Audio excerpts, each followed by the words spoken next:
हे आंब्याचं झाड आहे आणि अशी ही फणसाची आहेत. इकडे घ्या. अशी मी वाढदिवसानिमित्त लावतोय. माझं जेवढं वय आहे तेवढं मी झाडे लावणार आणि मी झाडे जगवणारच. ही झाडं लावलेली आहेत. काजू आहे, फणस आहे, सगळे आहेत.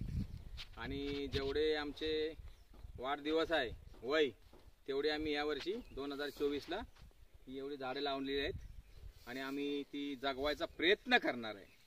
तरी निसर्ग वाचला पाहिजे, जगला पाहिजे निसर्ग. हिरव्याशा छाये खाली आभाळाच्या माये खाली जिव्हाळ्याची साध घाली रे. वृक्षवल्ली आम्हा सोयरी वनचरे, वृक्षवल्ली आम्हा सोयरी वनचरे, वृक्षवल्ली आम्हा सोयरी.